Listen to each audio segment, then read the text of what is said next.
What's going on, y'all? Welcome to another edition of the NH Experience. My guest today is a activist, a music artist, father, financial advisor, educator, I should say. He definitely, if you paid attention to this brother here, you've seen him on the news giving them one of the most powerful, impactful messages, not only to the city and county of Los Angeles, but across the nation that needed to be heard. And he's definitely been a part of such organizations as the Los Angeles Clippers, LAFC, countless other organizations. So we're going to delve into that at some point. But I want to bring him on, the one and only Stix. What's going on, Stix? What's poppin', man? You know what I mean? Hey, Just fighting that good fight. hey, I see you, man. So I want to get a little bit about those of us that saw you, and a lot of people saw you, which I was glad to see that a lot of people got a chance to hear you and hear your message that you were able to disseminate to the folks out here in Southern California. How did that come about? What prompted you to have the opportunity to speak, and how did that all come about where you're able to speak to so many? Right. It's interesting. It happened fast, man. So shout out to Sharice Rhodes. Um, she's definitely got her boots on the ground, like really putting it down for the Black community. She's been attempting to run for LA County supervisor seats, and just she's doing her thing on a political level. And she reached out to me because there was a Zoom call earlier that morning, and the chief of the sheriff department, was on the Zoom. She was like, "I want you to be a part of this conversation, and come up with 2 questions, and then if you got any other statements you want to make, please feel free." So there was a couple of my peers. Shout outs Mir, shout outs Fuzzy, the connector was on there. There was a few others. It was interesting, man. And so we had a great conversation. Next thing you know, I guess I made him laugh 1 or 2 times, and maybe an hour or so later, Sharice called me and was like, "Bro, the sheriff wants you to stand next to him at a press conference. He's gonna make a statement." And I was like, I fought it like the whole day. I didn't even really want to do it. And It was like I found out at about 1:30, and I believe the press conference was at 4:30 or something like that. Can't remember the exact time, but I didn't make up my mind till about 4:10, 4:15. And I was like, I'm not doing it because I didn't know, I didn't want the people to think that I was standing on the side of the police and condoning what they did, in Minnesota. That's the last thing, or the last message I wanted to preach. So my wife was like, man, maybe you should do it. And she actually helped me with a few of the lines in my speech, like the topics on what I should target on, or what I should talk, at least the first line of what I should talk about. She was like, "It's 3 people still out there in the streets. That's the first thing you need to talk about." And then I was like, all right. Then I reached out to a few friends. I reached out to Rizza Islam. Shout out to Rizza. He gave me some dope insight, and the most impactful conversation was with Minister Tony Muhammad. Wow. And we had a conversation, and he was like, Stix, this is learned behavior. 1773 Boston Tea Party, they was rioting and looting, and the Queen was oppressing, and they was like, they didn't stop until they got America in return. And he was like, the white militias was all over the place, and et cetera, et cetera. And I was like, wow. And then I just put the fire in me, and I literally got off the phone with Minister Tony Muhammad 30 seconds before I walked into City Hall, the City Hall building where the press conference was. And I was sitting there trying to take notes, man, right before they were setting up the cameras, and I just didn't have no time, man. And I ain't gonna lie, the whole time I was standing up there, I was a little nervous, and I was just like, man, what they wanted me to talk about, I was like, man, I'm not finna think about nothing. I'm finna talk for my people. I don't care about nothing else right now. I care about my people, not just Los Angeles, not just the homies from the hood, not just Watts, but all Black people in the nation, in the whole entire country. I was like, how can I speak to them? And as soon as I got on that mic, I just let God talk, man, and that's how it happened. Well, you definitely spoke from the heart, man. I happen to be flipping through the channel, and I happen to see you, and I'm like, oh snap, okay, I know this dude, right? So let me turn it up.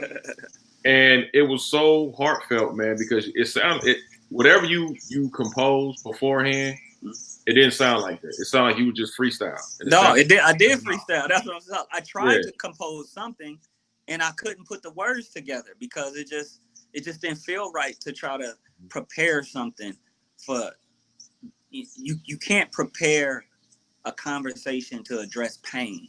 Mm-hmm. Pain is an emotion. You can't be logical when you're emotional. You know, so I just said, man, I don't care if I come off emotional, man, because this is real. So I was like, I'm finna just talk from the heart, and I'm going to address the problem. I'm going to address what the underlining problem is, where it came from, and I'm going to try to address a solution. And that's the only thing I knew that I wanted to do. I only knew what I wanted to address, but I didn't know what I was going to say. Everything I said was freestyle, you know, so. Yeah, man. I mean, interesting. You definitely got some wise counsel with, Brother Risa Islam and Minister Tony, and I'm sure several other people you probably have spoken to in that time frame. Mm-hmm. The one thing I will say, man, the one thing I've noticed, and I'm glad that you represented, was the Think Watts organization that you had. For sure. And all of the work that you've done on the streets and from the corporations to the streets, and schools that you've been involved in personally. Talk a little bit about the Think Watts Foundation, and at what point did you come up with that vision for Think Watts to be able to bring it to where it is today? Man, I'll be honest, man. I didn't like last year at this time. I didn't know I was going to be doing everything that I'm doing now. I just knew I wanted to create a foundation that represents the city that I came from because we're often so overlooked. So I wanted to use my platform to raise awareness. Then as I started moving forward and started doing research and pulling data and putting in real work in the streets, I started to identify real issues in the community of why our people are behind, or why they are so oppressed, why they the roadblocks to advance in the economy. I mean, there's a financial inequity and there's a huge disparity between class in the Watts community and other communities. Even from Watts to Compton is like a disparity. And that's just right next door, you know? So it made me want to identify in regards to the people, what can we do? So that's when I started getting into financial literacy and entrepreneurship. And then I started to study neurology and human behavior and psychology, and started to know that beautification is a huge part of mental health because we have to take mental health into consideration due to PTSD. There's a lot of trauma growing up in those areas from, growing up, losing parents due to gang violence or drug abuse, alcohol abuse, multitude of things that could hold an individual back. So I started to really do the research, and then I just started to build Think Watts Foundation around all of those resources that I know the community can use in order to bounce and become successful, whether it's personally or professionally. So that's what led me to the financial literacy programs, the entrepreneurship programs, the basketball courts, the Planet Fitness gyms, the giveaways, the skills clinics, the just multitude of things that Think Watts Foundation offers. The trips to different corporations like Netflix and things like that, showing kids that there are careers out there that exist that are literally right down the street from where you grew up. And just the opportunities that exist. And now moving into permanent supportive housing like homeless and focus on the reentry population. So it's a lot of things, man, just from research and running into the right people and understanding what's the need of the people from where I come from and then just serving that. No, I think it's outstanding. I mean, I remember the first time I got a chance to really, sit down and talk with you, man, and we kind of just met up. The one thing you mentioned, man, I think kind of still gets glossed over. I think it's a lot more awareness that's happening, but I still don't think it's enough. Is the fact of, you talked about mental health. Those of us that grew up in the Black communities, brown communities, things like that, we do have PTSD. I think we do have a level of mental health abandonment because people didn't think that those of us that come from these communities, could have mental health issues at all. And I don't even think we realized we had mental health issues because that's not what's taught to us. That's not what's brought to light with us. Mm-hmm. We're taught to survive. Whatever that we got to do to survive and make it to 18, 21, 25, okay, just make it. But there's a problem with that because coming from social economic conditions that may be a disadvantage versus more affluent communities, that is a problem. And what do you say to those issues that of mental health and mental health awareness? What are some of the things that Think Watts Foundation and yourself are trying to bridge those gaps to make more awareness for people in our community?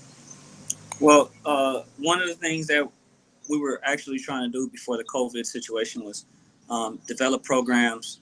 I know I was partnering with a few cheerleader organizations that are ran by Black women, and they have a lot of little girls that are from the hood. Like, I'm talking about the hood of the hoods. And I was about to do a kind of a test run with Adidas, where they would sponsor a holistic day of treatment for these young ladies. And basically what that was is the day starts off with yoga, uh, breathing and breathing exercises and yoga and all of that. Then they get they get the pedicures and the manicures and the massages. Then I take them to the Adidas office to meet all women in power. So what I learned, the reason why I was thinking of all of that was we learned that brain, and I'm going to paraphrase without using proper medical terminology, Sure. but the breathing is connected to the brain, and the brain is what holds all of the tension and all of the traumatic pressure. And just a simple exercise of breathing helps alleviate that pressure. And so I wanted to create a system where we can offer yoga treatment as a form of PE inside schools. So I wanted to use that as a test run to segue into that, especially in the low-income communities, the schools in low-income communities, because we've done tests where students who do breathing exercises before taking tests end up doing better than those who don't. So with that being said, that's an actual practice or an actual tool that one can utilize to treat mental health.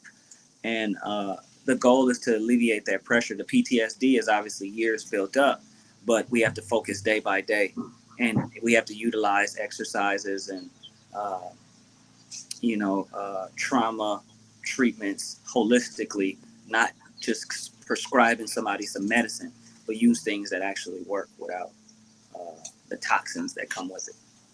Oh, that's dope, man. Because I saw you too. You were giving away plant-based food as well. I saw you, going out in the community, kind of introducing. Because when we think about our communities, obviously we're eating, foods that we're trying to, fill our stomachs. We're trying to make sure that we eat and get meals in, but it may not be the right meals to get in.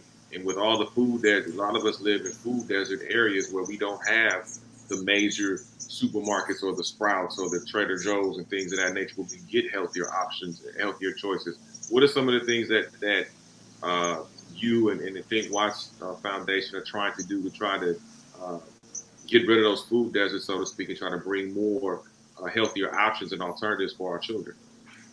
Right now, I partner with an organization called Community Healing Gardens, and we have a garden at Markham Middle School. It's a 1 acre garden, and we grow a lot of fresh produce right then and there. And weekly, CHG is Community Healing Gardens. CHG donates that produce for free to the community every week, and I'm talking about pounds and pounds of food and thousands. And so what we're doing is trying to paint the model and then partner with other organizations or anyone that has fields or access to land that they're not using, where we can do the same exact thing. That way we can supply our communities with the necessary. Uh-oh. You got me? Yeah, go ahead, man. I'm sorry. You cut off right I when you got it. said Sorry that. about that. There we go. No, Yeah, no problem. somebody tried to call. My phone be going off the meat rack. So sorry about that. It's you, man. I know. Necessary food deserts, so we can eliminate these food deserts by getting access to land and giving the necessary produce to the community, so they're not digesting this, pesticides and all of the other produce that's being sold out of these stores. So we're trying to create a mental awareness to the people in the community, what they're taking in, and educate them on what is better than what they're doing now, and hopefully in turns that we can supply the hood with some healthy eating. Well, yeah, I mean, I think that's important. Like I said, I've been, we've been knowing each other for a good while, and I know that you've been rocking with the Clippers for a while, not just from a team standpoint, but really getting involved with the organization and allowing the organization to get involved into the community, was something that Steve Ballmer seems to be pledging from the time he purchased the team to where we are right now. Obviously, he made a statement earlier in the week regarding the tragic murder of George Floyd. And he had the best statement out of any owner in sports. I said the same thing. I think he did, and I took it a step further. I said, okay, now let's put your money where your mouth is. Yeah, put your money where your mouth is, because there are, unfortunately, I don't know about you, but I know of 2 black businesses that were unfortunately looted and destroyed as a result of the situation that happened with the protest, or away from the protest, I should say. And so I'm saying, hey, why not donate, or why not invest money into those businesses so we can build this, so they can build their economy in order to build a better economy, if you're truly caring about what you're saying. Right. Because I think that's the only way we're going to really start to, or at least one of the ways I should say, that we're going to start to emerge out of the situation and change some things through economics, politics, and social issues. And so when I saw that, I thought that was great. I thought it was probably the most profound thing to be said from an owner. Right, correct.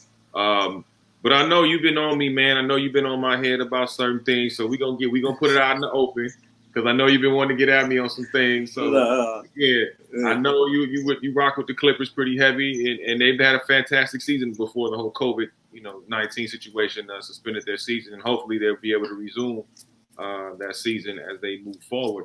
But what's the beef, man? Well, let me know, man. What did I do, man? No, I just be messing with you, dog. Sometimes you're a very unbiased, you're a balanced sports analyst, and you don't choose sides. And when you have people who have chosen a side, and you say a specific thing that they may not like, there you get what you receive, what we call challenges.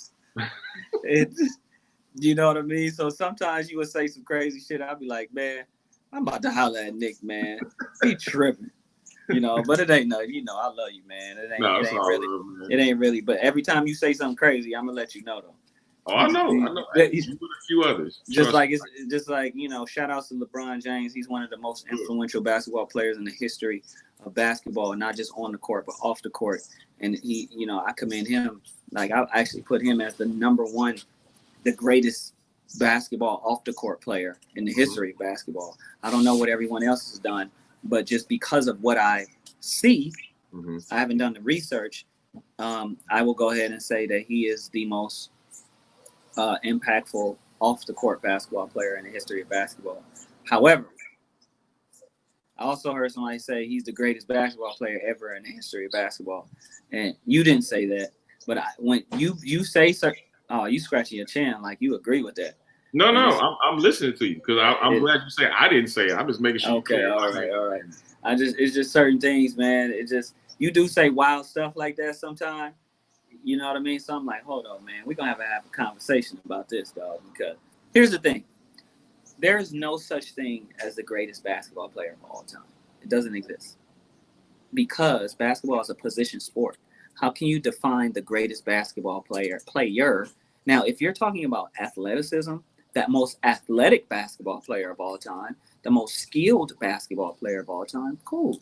But how can you say a person is the best basketball player of all time when there are players who have better field goal percentages in the season, who have shot the same amount or more, who have better field goal percentages and better accuracy, who has better passing ability, who has more assists, who has more points? How can you say make such a comment when all of those variables exist? This is why. This is when we start having these debates. And I have to break down these debates and break down the conversation like, look, what you're saying, I get what you're saying, but what you're saying don't make sense. And that's here's what I say. I consider Jordan the GOAT, right? And I say that because what he put for an entire league, right? At the time that he did what he did in the 90s, primarily, right? And what he did, how he handled it, left, came back, and still was, got back on top after, half a season of coming back in for the second round of the three-peat. And I said to myself, Jordan, as far as a global icon, as far as somebody who opened up the doors for other players like Kobe Bryant and LeBron James to do more off the court as well as, grow the game on the court. That's why I personally consider Jordan the GOAT, because I feel like he opened up doors. He made the league. He took the baton from Magic and from Bird and took the league to a whole other level. When the NBA wasn't that popular, back in the late 80s, mid to late 80s, when David Stern took over as commissioner and got the finals off tape delay and all that stuff. But I saw the impact that Jordan had on the game. And not to say that Kobe didn't have it, not to say that LeBron doesn't have it, but there was a different element. As you know, man, when you're the first at something, it's a little different than being the second or the third at something. And so when I looked at Jordan, how he opened up the lane and opened up the doors for certain things to happen, endorsements, because endorsements weren't that big back then for players, superstar players. Now you see the endorsements for the guys like rest in peace when Kobe had his endorsements. Now you see LeBron James, you see Kevin Durant, you see Kyrie Steph and all of these. Yeah, Kyrie and Kawhi Leonard, at times. Kawhi for sure. And so he made that not so much popular, but he made it where it's like, hey, it's okay to be, before it was called that, it's okay to be a brand. Before it was popular to say the word brand. Right. And that's what it was. So I personally consider him the GOAT. Even though Magic and Bird is the one who saved the NBA. Saved it because it was on the verge, and it's documented. Yeah. Because of ratings, it was on the verge of potentially not ending. I don't know if basketball would have ended, but it was taking a dip. I'm talking about exactly. No, I agree. And Magic Johnson and Bird came and saved the NBA for Jordan, to pass the torch to Jordan for him to do what he did, right? So, but we're talking basketball, right? You're talking impact. I'm talking impact. Right. So if the conversation is Jordan the most impactful player in the history of basketball, arguably, yeah, sure, But is he I'm talking basketball player. Well, I mean, that's absolutely. And he's the best shooting guard of all time. Because, I mean, people like to get mad when I bring up Bill Russell, but don't that man got 11 championships and 11 championships and 13 times. Come on, man. What are we talking about? You know what I mean? And then we can. He beat Wilt Chamberlain, the guy who scored 100. He beat the people who also are considered GOATs. No, you're right. Bill Russell did.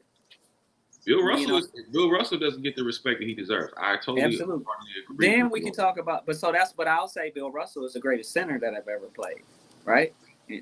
And it's hard to. How can we? It's not even a conversation. Well, and people will argue. Well, if he played right now, I'm like, we can't argue the ifs and the Back to the Future shit, right, and the scientific impossibilities. We have to go off of what exists, what existed, right, and what the numbers say. You know what I mean? And right, Bill Russell holds to. It's him and Cap right after. I was gonna say Kareem Abdul-Jabbar. Yeah, it's him. Then it's Cap. It's a move. Yeah, it's him. Then Cap. And then after that, then we have a conversation. Power forward, Tim Duncan. Oh, he's a power forward. Yeah, for sure. Small forward is LeBron or is Larry Bird, and I'm not just gonna give it. I mean, I don't know, man, because if we got to, I don't know if I can just give it to him like that, man. I say Jordan is the best two guard. I say Kobe is the second. Right best. after, unquestionably. It's like point guard, Magic Johnson. Magic, hands down, Magic. Hands down. And then I'm going Steph right after that. I don't care what anyone says. I'm going Steph. I'm not going Isaiah Thomas. I'm not going Johnson. I'm not going with none of that bogusness. I'm going with Steph. Hands down. He changed the game of basketball. He did change the game of basketball. And he has the highest percentage shooting as a point guard in the history of basketball. He has made the most three-pointers as a point guard in the history of basketball. He has the highest field goal and three-point percentage in the history of basketball. And he changed the game of basketball. We can't. It's so difficult to really have this. If he had 5 championships, then we gotta have that conversation about him and Magic. Right. If he had 5, or if he gets 5, I think when you look at the situation and what happens, you have to look at it for that. And Steph's career is far from being over. I mean, and that's all I'm saying is he still got so many. Here's another thing for you. Here's another thing for you about the LeBron Larry Bird thing. I had to break something down to somebody the other day. I said LeBron is the greatest off-the-court basketball player in the history of basketball, hands down. Now let's get back on the court and stop being getting lost in the smoke. I said, somebody told me he's more athletic than Larry Bird, right? I said, okay. I said, did you watch Larry Bird play basketball? And they said no. So I was like, how can you make the comparison? Because I also asked him, was LeBron a better passer than Larry Bird? And he said, yes. And I said, that's kind of crazy because that lets me know you didn't see Larry Bird play basketball. Then we talked about how many championships Larry got? 3, right? Mm-hmm. How many times did he go to the finals? It's not no crazy number, dog. It's like 4 or 5 times. Yeah. So I'm like, and Larry had to leave early because of his back. The back issues, right. Right. Long story short, man, I don't think we can just give it away like that. And people gonna argue me and be like, man, you stupid. You don't know what you're talking about, man. LeBron James. I'm like, LeBron James, yeah, for sure. I'm not saying he's not. But Larry Bird was cold, man, and he left early because of that back. You know what I'm saying? And he didn't have Len Bias either. And I'm just saying, man. But anyhow, that's a whole nother conversation, which all leads to the overall moral of the conversation. The moral of the conversation. No, absolutely, man. There's no such thing as the greatest player in all time. There is none. All right. Well, that's the opinion of Stix. It does not mean the opinion of me, but that is the opinion of Stix, nonetheless. Last couple of things before I let you get on out of here, man. Yeah. You have when I think of the town and the city of Watts, man, it's so enriched. I think I told you this before. Right. You know, Watts is the center of the city, and you see things changing all around. I mean, I noticed like the Jordantown area, how they, kind of upgraded it, tore it down, upgraded it, put some stores in there that probably wouldn't have been there 20 years ago, or 20, 25 years ago. When you look at what they're trying to do around the city, obviously we know about gentrification and how the residents are dealing with that. When I think of Watts, man, beyond the Watts Towers, I think of such a rich culture and history. Mm-hmm. I think about people like yourself, Glasses Malone, Top Dog, and J-Rock, and my man Killer Twan out there, and shout out Killer, yeah. Several other brothers out there, man, that are doing, and sisters out there that are really doing it, man, and really elevating the city. What do people need to know about the community of Watts that you want to bring to the forefront and shed light on the city of all the rich history and the positivity that's going on in the city of Watts, man? Man, it's one of the backbones of South Central Los Angeles. I mean, from the history in regards to, the parallels of what's happening right now, the 65 rebellion, and why that sparked. That sparked because of police brutality. The music history, from the Whispers to Charles Wright and 103rd Street band to members of Rolls Royce. People that know Etta James, when she moved out here, she spent a quick little second out here. It's a lot of Renee and Angela. There's so many artists. Very white, man. There's just so many people who lived in Watts. And a lot of people don't know that. All the way to this generation with the J-Rocks, you know, the me, the Stix, the Glasses, Top Dog, who brought us Kendrick Lamar. You know what I mean? So it's like it has so much musical history as well. But not only that, there's a huge aquifer in Watts, and what that is aquifer is a huge, clean, fresh water source. So let's say if all of the piping stuff goes bad, we can actually tap into that water source and use that as a fresh water supply. But that's sitting under the ground, under Watts. So Watts is like has all of these interesting scientific, environmental, and historical, social, historical, and musical historical facts to it. That I just want people to know that, man, Watts is actually a beacon of hope when you really think and when you really understand what it has to offer or the history of it in South Central Los Angeles, California. And so that's why my main focus is to make sure I bring the city to the forefront, shows what it has offered, and what be a leader in the face of what's to come. Well, you know, last thing, man, before I let you get on out of here, you've done such great work, man. I know you got a ton of work ahead of you to do that you desire to do. Could you see yourself ever running for city council in that district?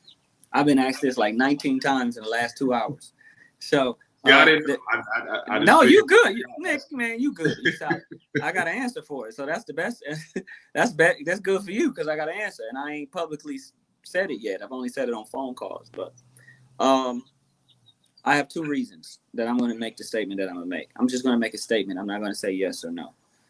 Number one, in order, I look at one side, and the side of Malcolm X, Martin Luther King. They didn't run for office. They did their work from the outside, and they had relationships with people on the inside, because that's the duality. That's the plus and minus. You need both sides to create power.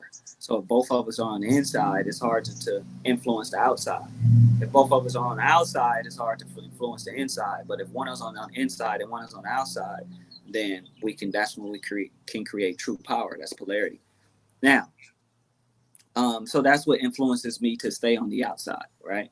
But another thing, what would get me to run for office is if we can combine at least 100 to 200 Black men, Black women who all have assembled the same agenda, and we all go after powerful position seats, district attorney seat, Supreme Court justice seats, the mayor seat, the governor seat, the Congress seats, all of these various different seats, and we go and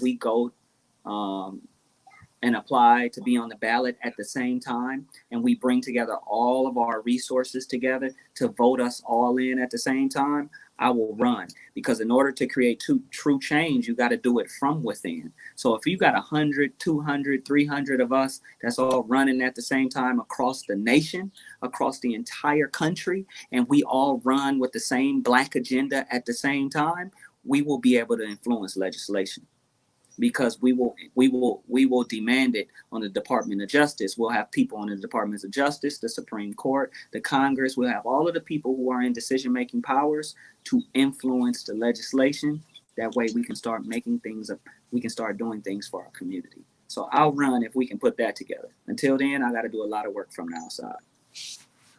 Very well said, very well profound, man. If you ever decide to run, you definitely got my vote. Thank you, brother. Right? So you have proof that I said it. But perfect. I think that you would make an excellent, if you decided to go into politics, I think excellent city councilman, because I think your heart is for the people. And I think time and time again, we see far too many people that go into it. And some people may go into it for the right reason and end up corrupt and forget about the reason that they got there in the first place, which is the people, to serve the people, to influence the people. And I think you have a heart of gold for the people, man. I think everybody needs to know that. And I'm going to say it if you don't. I'm going to say that because I think, like I said, and your work is proving that. So anybody has any doubts about it, just go look at your track record, man. You got A's across. So thank you so much for coming on. I really appreciate your time, man. I know you've been busy. And let everybody know where they can continue to follow you and all your great work on social media. Man, at Stix on everything. That's WATTSSTIX. At Stix on IG, on Twitter. thinkwatts.com for all of the to support the movement and the merch, and then thinkwattsfoundation.org to donate for the cause, man. And we're going to continue to empower this Black community and preach economic development until we blue in the face. Hey, we got to do it, man. If we don't, nobody else will. Let's get it, man. Hello. Thank you so much, my man Stix. Watch Stix. Appreciate you, man, and we'll talk to you soon. Be safe out there, bro. All right, Nick. Appreciate you, bro.